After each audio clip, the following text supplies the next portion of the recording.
तो आज जो हम देखने जा रहे हैं वो एक्चुअली एक मूवी नहीं है, बल्कि द ट्वाइलाइट ज़ोन सीरीज का एपिसोड 2 है, जिसका नाम है नाइटमेयर 30,000 फीट। तो एपिसोड के स्टार्ट होते ही हम जस्टिन नाम के आदमी को देखते हैं, जो कि एक बहुत ही बड़ा और फेमस जर्नलिस्ट था और फिलहाल वो अपने काम के सिलसिले में इजराइल जा रहा था। लेकिन तभी वो एक बहुत ही वियर्ड चीज नोटिस करता है। एक्चुअली उसकी फ्लाइट का नंबर 10:15 था और ऊपर से उसके डिपार्चर का टाइम 9:30 था, जो कि चेंज होकर 10:15 हो गया था। और इसी के साथ एक और कोइंसिडेंस था कि उस दिन अक्टूबर 15 थी। खैर, इन चीजों को इग्नोर कर वो आगे बढ़ने लगता है कि तभी एक शॉप के अंदर उसकी नजर एक शेल्फ पर पड़ती है, जिसके ऊपर द एंड ऑफ सिविलिटी नाम की एक बुक रखी हुई थी। और उस बुक का राइटर कोई और नहीं बल्कि जस्टिन ही था। और तभी उसकी मुलाकात जॉन नाम के आदमी से होती है, जो कि वहाँ पे उसी की बुक परचेज करने के लिए आया था। और जो जस्टिन को देखते ही उसे पहचान लेता है, इसलिए वो फौरन उससे उसका ऑटोग्राफ मांगता है, जिसे सुन जस्टिन खुद ही उसके लिए अपनी बुक परचेज करके उस पर ऑटोग्राफ दे देता है। और जब वो फ्लाइट में जाता है तो वो देखता है कि एक फैमिली को अपने सीटिंग अरेंजमेंट के साथ कुछ प्रॉब्लम हो रही थी, इसलिए जस्टिन उन्हें अपनी सीट ऑफर कर देता है, जिसकी वजह से वो सब लोग साथ में बैठ पाते हैं। और वो खुद अपनी फर्स्ट क्लास की सीट छोड़ के मेन कैबिन कंपार्टमेंट में जाके बैठ जाता है, जहाँ पे थोड़ी ही दूर उसे जॉब भी बैठा हुआ दिखता है। लेकिन जब जस्टिन अपनी सीट पे बैठता है तो वहाँ पे उसे एक MP3 प्लेयर दिखता है। अब इससे पहले वो कुछ समझ पाता कि तभी उसके ऊपर उसे एक बहुत ही शॉकिंग चीज लिखी हुई दिखती है। दरअसल उसके ऊपर लिखा हुआ था the tragic mystery of flight 10:15। और ये देख के जस्टिन ऑब्वियसली काफी ज्यादा शॉक हो जाता है और फिर उस पॉडकास्ट को सुनने के लिए वो अपने कान में हेडफोन लगा के उसे प्ले करता है, जिसमें नरेटर कह रहा था कि फ्लाइट 10:15 में एयर होस्टेस ने सेफ्टी डेमोन्स्ट्रेशन देना स्टार्ट कर दिया है और इसी बीच बाहर बारिश भी शुरू हो चुकी है। अब हैरत की बात ये थी कि उसी बीच जस्टिन की फ्लाइट में ये सब कुछ हो रहा था, यानी एक एयर होस्टेस सारे पैसेंजर्स को सेफ्टी डेमोन्स्ट्रेशन दे रही थी और वहीं दूसरी तरफ प्लेन के बाहर बारिश भी शुरू हो चुकी थी। लेकिन तभी नरेटर कहता है कि 10:15 के पैसेंजर्स को ये नहीं पता था कि 1 घंटे के अंदर उनका प्लेन फ्लाइट कंट्रोल रडार से गायब होने वाला है और फिर कभी किसी को भी पता नहीं चलेगा कि वो फ्लाइट आखिर गई कहाँ। जिसके साथ ही वो कहता है कि 10:15 फ्लाइट के कैप्टन का नाम डोनर है। अब ये सुन जस्टिन को काफी ज्यादा वियर्ड लगता है, इसलिए वो पास के पैसेंजर को सारी कहानी बता के उसे पॉडकास्ट सुनने के लिए कहता है। बट साथ के पैसेंजर को लगता है कि शायद वो पागल हो चुका है, इसलिए पॉडकास्ट सुनने को मना करके वो अपनी सीट चेंज कर लेता है। खैर, उस पैसेंजर के जाने के बाद जस्टिन एक बार दोबारा से पॉडकास्ट को सुनना शुरू करता है, जिसमें नरेटर कह रहा होता है कि ठीक 10:21 पे एक बर्ड 10:15 फ्लाइट के इंजन से टकराई। और नरेटर के कहते के साथ ही फ्लाइट के अंदर टाइम 10:21 हो जाता है और तभी जस्टिन की फ्लाइट के इंजन से एक बर्ड आके टकरा जाती है। और ये देखते के साथ ही जस्टिन बहुत ज्यादा घबरा जाता है, क्योंकि उसे ये बिल्कुल समझ नहीं आ रहा था कि जो उसने देखा है वो सच है कि नहीं। इसलिए वो अपना डाउट क्लियर करने के लिए वहाँ पे फ्लाइट अटेंडेंट को बुलाता है, जिससे वो पूछता है कि क्या अभी कोई बर्ड इंजन से टकराई थी। जिसे सुन अटेंडेंट उसे कहता है कि वो इस बारे में नहीं जानता है। और ये सुन जस्टिन उसे कहता है कि क्या वो कैप्टन से इस बारे में पूछ सकता है, जिसपे अटेंडेंट उसे कहता है कि वो इस वक्त पायलट को डिस्टर्ब नहीं कर सकता। और इसी के साथ वो जस्टिन को ये भी कहता है कि अभी हम इतने एल्टीट्यूड पे हैं कि यहाँ पे बर्ड नहीं हो सकती। अब ये सुन के जस्टिन काफी ज्यादा इरिटेट होने लगता है और उसे सीन क्रिएट करते देख अटेंडेंट उसे शांत रहने के लिए कहता है, जिसे सुन जस्टिन खुद को शांत कर उसे सॉरी कहता है। जिसके बाद अटेंडेंट तो वहाँ से चला जाता है, लेकिन पीछे बैठा जो जस्टिन को कहता है कि उसने भी बर्ड को इंजन से टकराते हुए देखा था। और ये कह के वो भी वहाँ से चला जाता है। और उसके जाने के बाद जस्टिन एक बार दोबारा से पॉडकास्ट सुनना स्टार्ट करता है, जिसमें इस बार नरेटर कह रहा था कि ठीक 11:15 पे ये फ्लाइट अचानक से गायब हो जाएगी और फ्लाइट के गायब होने से पहले पायलट सबको गुड नाइट न्यूयॉर्क कहेगा। जिसके साथ ही नरेटर ये भी कहता है कि लेकिन ऐसा क्या होगा जो 10:15 फ्लाइट अचानक से गायब हो जाएगी और उसके अंदर 117 लोग मारे जाएंगे। जिसका मतलब था इतना बड़ा एक्सीडेंट होने से पहले फ्लाइट में कुछ तो ऐसी छोटी छोटी चीजें हुई होंगी जिसकी वजह से इतना बड़ा एक्सीडेंट हुआ। तो हो सकता था कि अगर उन चीजों पे ध्यान दिया जाता तो शायद वो एक्सीडेंट भी टाला जा सकता था। अब ये सुन जस्टिन को लगता है कि अगर वो फ्लाइट में छोटी छोटी चीजों को नोटिस करेगा तो हो सकता है कि शायद वो 117 पैसेंजर्स को मरने से बचा ले। इसलिए अब जस्टिन छोटी छोटी बातों को नोट करके उन्हें एक नोटपैड के ऊपर लिखने लगता है। और तभी जस्टिन नोटिस करता है कि 2 आदमी अपने फोन पे एक वीडियो देख रहे थे, जिससे देख जस्टिन उन्हें अपने फोन को बंद करने के लिए कहता है। लेकिन वो जस्टिन की बात सुन के कहते हैं कि उनका फोन एयरप्लेन मोड पे है, पर इसके बावजूद जस्टिन से बहस करने लगता है कि उन्हें अपने फोन को बंद करना होगा।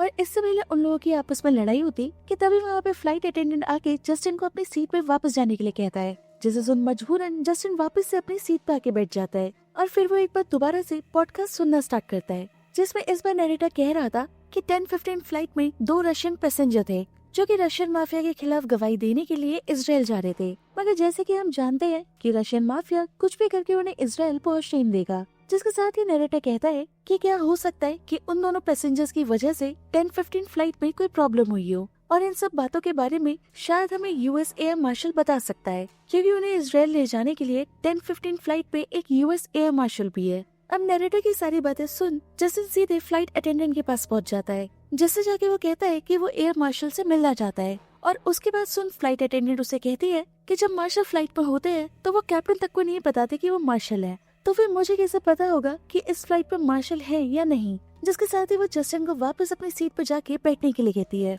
लेकिन अपनी सीट पर जाने की बजाय जस्टिन जो के पास जाके बैठ जाता है, जहाँ पे जो उसे बताता है कि पहले वो इसी फ्लाइट पर पायलट हुआ करता था, लेकिन कुछ गलतियों की वजह से उसका लाइसेंस कैंसिल हो गया। और ये सुन जस्टिन को लगता है कि शायद जो ही वो मार्शल है, जिसे सुन जो उसे क्लियर करता है कि वो मार्शल नहीं है, और अगर वो फ्लाइट के अंदर मार्शल को ढूंढना चाहता है तो उसे खुद ही कुछ करके उसे ढूंढना होगा। अब ये सुन जस्टिन सबसे पहले रशियन पैसेंजर्स के पास जाता है, जो कि फिलहाल सो रहे थे, और उन्हें सोता देख जस्टिन वहाँ पे बिना शोर करे उनका सामान चेक करने लगता है। लेकिन इसी दौरान एक बैग उन पैसेंजर्स के ऊपर गिर जाता है, जिस वजह से उनकी नींद खुल जाती है, और वो दोनों जस्टिन से लड़ने लगते हैं। और उन्हें लड़ता देख जस्टिन उन्हें कह देता है कि रशियन माफिया उन्हें मारना चाहता है, क्योंकि वो दोनों माफिया के खिलाफ गवाही देने के लिए जा रहे हैं। जिसे सुन वो दोनों पैसेंजर काफी ज्यादा शॉक हो जाते हैं, क्योंकि उनका कहना था कि वो लोग रशियन सॉकर प्लेयर हैं। अब इस पॉइंट तक वहाँ पे फ्लाइट अटेंडेंट्स भी आ चुके थे, जो कि जस्टिन को उसकी सीट पर जाने के लिए कहते हैं, लेकिन इसके बावजूद जस्टिन किसी की बात सुनने को तैयार ही नहीं था, जिस वजह से फ्लाइट में लोगों के बीच में लड़ाई होने लगती है, और लड़ाई को रोकने के लिए खुद कैप्टन को वहाँ पे आना पड़ता है, जो कि जस्टिन को कहता है कि फिलहाल इस फ्लाइट की सेफ्टी के लिए तुम सबसे बड़े थ्रेट हो। जिसके साथ ही वो उसे वार्न करते हुए कहता है कि वो फौरन अपनी सीट पर चला जाए, कि तभी जस्टिन की नजर बाकी के पैसेंजर्स पर पड़ती है, जो कि अपनी सीट पर बैठ के उसकी वीडियो रिकॉर्ड कर रहे थे। और ये देख मजबूरन जस्टिन को वापस से अपनी सीट पे जाना पड़ता है, लेकिन सीट पे पहुंचने से पहले वो वापस से पॉडकास्ट को सुनने लगता है। और तभी नरेटर एक बहुत ही शॉकिंग बात कहता है कि फ्लाइट नंबर 1015 में जस्टिन नाम का एक पैसेंजर था, जिसकी वजह से फ्लाइट पे काफी कुछ हुआ था। दरअसल किसी ने जस्टिन की लड़ाई करने वाली वीडियो को ऑनलाइन अपलोड कर दिया था, और उसी के थोड़ी देर बाद फ्लाइट अचानक से हमेशा के लिए गायब हो गई थी। जिसके साथ ही नरेटर उसे वो ऑडियो भी सुनाता है, जो कि किसी पैसेंजर ने उसकी लड़ते वक्त रिकॉर्ड की थी। और इस सब के बीच जस्टिन अभी तक अपनी सीट पर बैठा नहीं था, जिस वजह से एक बार वापस से कैप्टन वहाँ पे आके उसे अपनी सीट पर बैठने के लिए कहता है, लेकिन पॉडकास्ट के चक्कर में वो कैप्टन को कम्प्लीटली इग्नोर कर देता है। इसलिए गुस्से में कैप्टन उसे अलग से ले जाके कहता है कि वो हेलुसिनेट कर रहा है, जिस चक्कर में वो सच और झूठ के बीच में फर्क नहीं कर पा रहा। लेकिन इसके बावजूद जस्टिन कैप्टन को कहता है कि तुम अब से ठीक 14 मिनट बाद सारे पैसेंजर्स को गुड नाइट न्यूयॉर्क कहोगे, जिसके बाद हम सबका एक्सीडेंट होगा और हम सब लोग मर जाएंगे, इसलिए गलती से भी गुड नाइट न्यूयॉर्क मत बोलना। अब ये सुनते के साथ ही कैप्टन का दिमाग खराब हो जाता है, क्योंकि जस्टिन उसके सामने खड़े होके उसी की फ्लाइट की एक्सीडेंट की बात कर रहा था। और ये सुनते के साथ ही एक हुड वाली पैसेंजर आके उसे फौरन अरेस्ट कर लेती है, क्योंकि वही उस फ्लाइट पे मार्शल थी, और जस्टिन के कैप्टन को धमकी देने की वजह से उसने जस्टिन को अरेस्ट किया था। और फिर वो जस्टिन को अपने पास बिठा के कहती है कि पॉडकास्ट हमारा फ्यूचर प्रेडिक्ट नहीं कर सकता, इसलिए हम लोग कहीं गायब नहीं होने वाले। लेकिन जस्टिन उसे समझाने की कोशिश करता है कि वो पागल नहीं है, और वो जो कुछ भी कह रहा है वो सच है। लेकिन तभी एयर मार्शल को कैप्टन कुछ बात करने के लिए अपने पास बुला लेता है, और उसे अपनी सीट से गायब देख जो जस्टिन से बात करने के लिए उसके पास आ जाता है, जो कि उसे कहता है कि वो उसकी बात पे पूरी तरह यकीन करता है, क्योंकि इस वक्त वो लोग आसमान में 30,000 फीट पे थे, और यहाँ पे कुछ भी ऐसा होना पॉसिबल था जिससे वो लोग मर सकते हो। और ये सुनकर जब जस्टिन टाइम देखता है तो तब 11:13 हो चुके थे, यानी 2 मिनट के अंदर वो सब लोग मारे जाने वाले थे। इसलिए वो जो से कहता है कि जब वो खुद एक पायलट है तो वो प्लेन का कंट्रोल अपने हाथ में लेके प्लेन को सेफली कनाडा में लैंड क्यों नहीं कर देता। अब ये सुन जो उसे कहता है कि उसे कॉकपिट को एक्सेस करने के लिए पासवर्ड की रिक्वायरमेंट होगी, जो कि फ्लाइट के टेक ऑफ करने से पहले सारे क्रू मेंबर्स को बताया जाता है। और ये सुन जस्टिन MP3 प्लेयर की तरफ देखने लगता है, जिसपे देखते हुए अचानक से उसे कॉकपिट का पासवर्ड पता चल जाता है, जो कि उसके हिसाब से कुछ और नहीं बल्कि 1015 था, क्योंकि जब उस फ्लाइट पे इतनी सारी चीजें 1015 नंबर से रिलेटेड हुई हैं, तो उसे लग रहा था कि पासवर्ड भी यही होगा। और ये सुनते के साथ ही जो फौरन कॉकपिट की तरफ जाता है, जहाँ पे गेट पे 1015 पासवर्ड डालते ही गेट खुल जाता है, और अंदर जाते ही वो कैप्टन को घूसा मार के बेहोश कर देता है, और फिर वो फोर्सफुली प्लेन का कंट्रोल अपने हाथ में ले लेता है, और इस वजह से पूरे प्लेन में काफी ज्यादा पैनिक क्रिएट हो जाता है। लेकिन इससे पहले कोई कुछ कर पाता कि तभी जो प्लेन का एयर प्रेशर कम कर देता है, जिसकी वजह से प्लेन में मौजूद सारे लोग बेहोश हो जाते हैं। और फिर वो खुद वो शब्द बोलता है जो जस्टिन नहीं चाहता था कि दूसरा कैप्टन बोले, क्योंकि उसके बाद वो लोग हमेशा के लिए गायब हो जाएंगे। और वो शब्द थे गुड नाइट न्यूयॉर्क। यानी जहाँ जस्टिन सारे पैसेंजर्स को बचाना चाह रहा था, वहीं वो खुद उनकी मौत का रीजन बन गया था। और फिर अगले सीन में हम जस्टिन को समुद्र के पास पड़े हुए देखते हैं और थोड़ी ही देर में उसे होश भी आ जाता है। लेकिन होश में आते ही खुद को उस जगह देख के वो काफी ज्यादा घबरा जाता है और कुछ ही देर में उसे समझ में आता है कि उसका प्लेन पानी के अंदर क्रैश हुआ था। लेकिन तभी उसे वहाँ पे वही MP3 प्लेयर पड़ा हुआ दिखता है, जिसे देखते के साथ ही वो एक बार दोबारा से पॉडकास्ट को प्ले कर देता है, जिसमें नरेटर इस बार कह रहा था कि 10-15 प्लेन के गायब होने के बाद उसे काफी महीनों तक ढूंढा गया, लेकिन इतना ढूंढने के बाद भी उन्हें कोई भी सर्वाइवल नहीं मिला।